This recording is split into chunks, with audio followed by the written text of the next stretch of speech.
Salut mes petits, j'espère que vous allez bien. Alors, c'est un plaisir pour moi de vous retrouver aujourd'hui pour une nouvelle vidéo DIY où nous allons réaliser une robe cabas avec une encolure carrée comme ceci. Et voilà, c'est une robe cabas vraiment très simple avec les élastiques au niveau des manches là. La robe cabas peut être longue, midi ou alors mini, c'est comme vous voulez, ok? Là, c'est le cahier d'illustration que vous pouvez vous procurer sur Amazon dans ma boutique Pretty Hero. Tapez sur la barre de recherche sur Amazon Pretty Hero, vous allez me trouver. Donc voilà, un cahier comme ça qui vous permettra voilà, d'illustrer tout ce qui vous passe par la tête, même si vous n'avez pas encore réalisé, mais au moins vous avez ça sous la main. C'est toujours pratique lorsqu'on manque d'idées. Je vous laisse tous les liens dans la barre de description. Voilà mon patron que j'avais déjà décalqué. Moi, j'utilise la taille 44 avec un tour de poitrine de 100 cm. Là, c'est des patrons miniatures. Comme vous savez, je vais travailler avec le patron miniature. Mais sachez que ce sont les mêmes étapes que j'ai appliquées pour tracer mon patron à taille réelle. Bref, pour modifier mon patron en tout cas. Je rappelle ici que je travaille avec le patron PDF et dans ce patron, les valeurs de couture de 1 cm sont incluses à l'intérieur. Pour ceux qui sont intéressés par ce patron, je vous laisse tous les liens dans la barre de description. Alors nous allons commencer comme d'habitude sur une feuille. Je vais mettre mon papier à niveau, donc je trace souvent deux lignes comme ça. Et je vais prendre le patron de devant que je vais commencer par transformer. Je vais le recopier juste le bas que je vais laisser vide parce que il faudra que je sache la longueur de ma robe. Voilà. Donc je vais mesurer la longueur de ma robe comme ceci. La mienne mesurait environ 100 cm. Lorsque c'est fait, je vais refermer là. J'ai un peu débordé. Ensuite, on va commencer les transformations. Je vais diminuer mon épaule de 3 cm environ. Et sur le milieu devant, je vais descendre là de 4 à 6 cm. Moi, je suis descendu de 6 cm et vous pouvez voilà, choisir de prolonger encore votre encolure.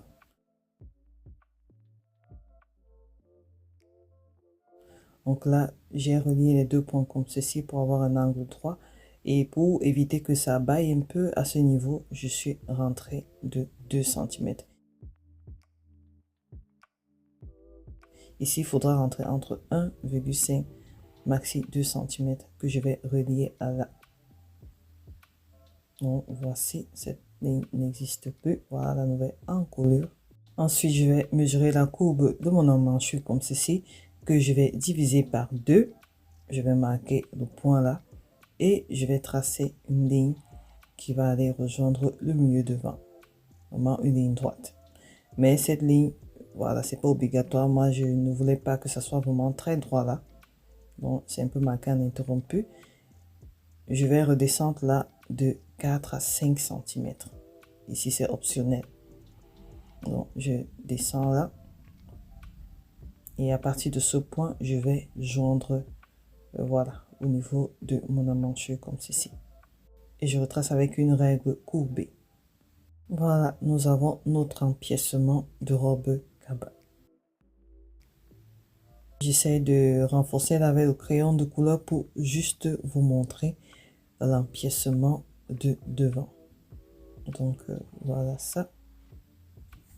Cette partie sera coupée et l'autre sera le bas de la robe.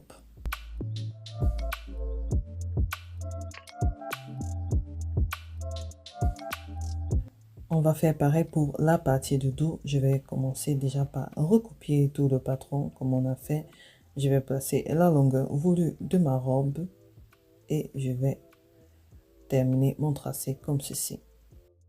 Alors n'oubliez pas que sur le dos du patron PDF, il y a 1 cm de valeur de couture parce que normalement il doit être coupé en deux. Et ici je ne veux pas, je veux le couper au pli. Donc déjà je vais me débarrasser de 1 cm de couture sur le dos.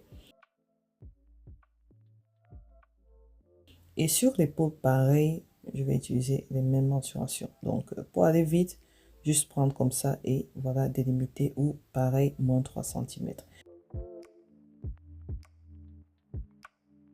Et sur le milieu de dos, je descends là de 2 cm.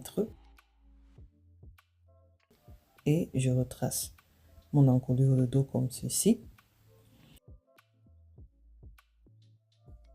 Pareil, je divise la coupe d'emmanchure par 2 et je vais joindre sur le milieu dos comme ceci.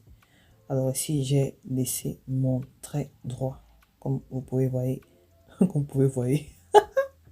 Comme vous pouvez voir sur l'image, vraiment le français est compliqué, c'est élastique, chacun tire de son côté. Alors là, j'essaie de renforcer pour que ça soit un peu plus visible. Franchement, ça, c'est pas facile comme bonjour. Plus facile que ça, franchement, n'existe pas. Donc là, j'ai délimité et c'est bon. Maintenant, on va passer à la manche. Et sur un autre papier, je vais recopier ma manche. Donc, j'ai d'abord tracé une ligne comme ceci. Je vais poser la manche comme ceci. Et je vais recopier. Alors, je voulais pas une manche très longue. La longueur de ma manche est de 30 cm. Vous ajoutez à ça 2 cm qui servira pour l'ourlet. Donc, au total, on aura 32 cm. Vous pouvez rallonger vos manches ou bien les raccourcir. Franchement, ici, ça dépend de tout un chacun. Je montre comment j'ai fait. Mais n'hésitez pas de rajouter votre sauce, votre piment et vos condiments. Voilà. Donc là, voici la manche que j'ai délimitée.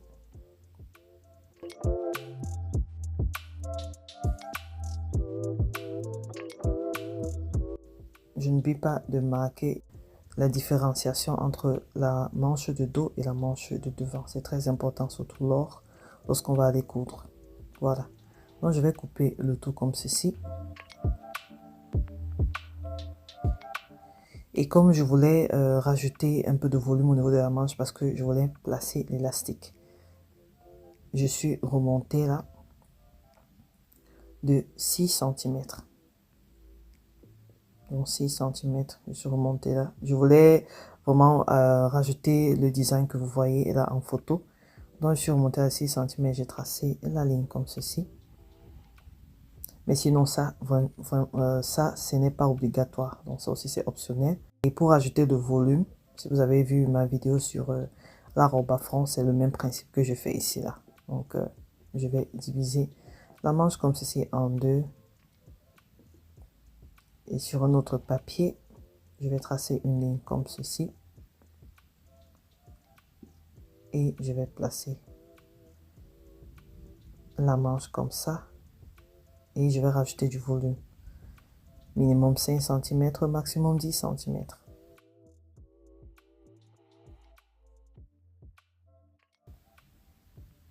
Et je vais recoller le tout. Ensuite, retracer la manche et couper. Comme j'ai dit, ça, c'est pas obligatoire. Vraiment, ça sont des petites transformations pour les débutantes. Là, vous avez quelque chose de pas très compliqué, mais joli. Et déjà, à ce niveau, vous pouvez déjà réaliser une robe droite simple avec empiècement. Mais comme on veut une robe cabas, il faudrait qu'on rajoute les fronces. Donc, il faudra rajouter du volume. Ok? Je pense que ici, là, tout le monde connaît. Mais bon, je vais encore vous montrer. Pour le volume, je vais mesurer cette partie que je vais diviser par 2. Donc, on va dire, si par exemple, j'ai mesuré là, j'ai trouvé 24, ça me fera 24 divisé par 2. 12 cm. Et c'est ce surplus de 12 cm que je vais rajouter. Donc, j'ai tracé, comme vous avez vu là, je colle le patron comme ceci. Et je rajoute mes 12 cm. Et je retrace. Vous pouvez voir là, avec cette méthode, on n'aura pas assez de fronces. Mais si vous voulez encore beaucoup plus de fronces, vous rajoutez le double. C'est-à-dire, si vous avez mesuré, c'était 24, vous rajoutez 24 cm sur le milieu de chaque patron. Et là, il y aura encore beaucoup plus de fronces. Donc, je fais pareil pour le patron de dos là. J'ai mesuré, c'est aussi 24. 24 divisé par 2, ça me fait 12 cm. Et de votre côté, vous mettrez la mesure qui sera la vôtre en fait. Et je retrace comme ceci. Ça également, on n'est pas obligé de le faire sur papier. On peut le faire directement sur le tissu. Voilà, tout le patron, il est terminé. Il ne manquera plus qu'à rajouter les valeurs de couture à ce niveau. 1,5 cm sur le bas de l'empiècement et 1,5 cm sur le bas de la robe, sur le haut de la robe cabas. Pour le bas de la robe, vous pouvez rajouter 1 cm de valeur de couture. Moi, j'ai rajouté plus, donc j'ai rajouté 7 cm, mais vous pouvez rajouter même 3 cm. Ça dépend de l'ourlet que vous voulez pour le bas de votre robe. Ça, c'est valable pour les personnes qui ont travaillé avec le patron PDF. Et sur les manches, c'est bon, il n'y a plus rien à rajouter là-bas. Vous pouvez passer à la coupe sur le tissu. Pour ceux qui ont utilisé le patron de base qui n'a pas les valeurs de couture, vous rajoutez les mêmes valeurs de couture là où je viens d'expliquer là. Et sur les côtés, vous rajoutez 1 cm de valeur de couture partout, sauf sur les milieux devant et les milieux dos. Et sur la manche également, vous rajoutez 1 cm de valeur de couture partout, sauf sur le bas de l'ourlet parce qu'on avait déjà rajouté. Et pour les poches, parce que j'ai mon cabas comporte des poches, vous placez la poche à 20 cm de la courbe d'amanchure. Maximum 25 cm avec une ouverture de poche allant de 12 à 15 cm. Donc voici mon patron à taille réelle. Donc j'ai suivi vraiment les mêmes étapes. Là j'ai mon empiècement de dos, j'ai rajouté 1,5 cm de valeur de couture sur le bas là, pareil. Ici 1,5 cm de valeur de couture, mais toutes les transformations c'est pareil. Et là c'est le bas de mon patron, j'ai pas tracé toute la robe parce que je trouvais que ça faisait un gâchis de papier, mais j'ai rajouté le surplus pour avoir des fronces. Voilà mes pretty, j'espère que cette vidéo a été utile. N'hésitez pas de liker, de partager et de commenter. Prochainement dans une autre vidéo, je vous montrerai la partie couture. Sinon la vidéo allait être très longue. Donc pour les confirmer, vous savez déjà comment assembler. Pour les débutantes, vous pouvez attendre la semaine prochaine pour la partie couture détaillée pas à pas. Et voilà, vous allez coudre votre robe. N'hésitez pas à déjà réaliser votre patron. Tous les liens sont dans la barre de description. Avec un patron de base, vous pouvez réaliser tellement de choses. En tout cas, je pense que vous voyez. D'ici là, restez en santé, restez en paix, restez créatifs et surtout que Dieu vous bénisse. Moi, je vous donne rendez-vous prochainement pour une nouvelle vidéo. Bisous, bye bye.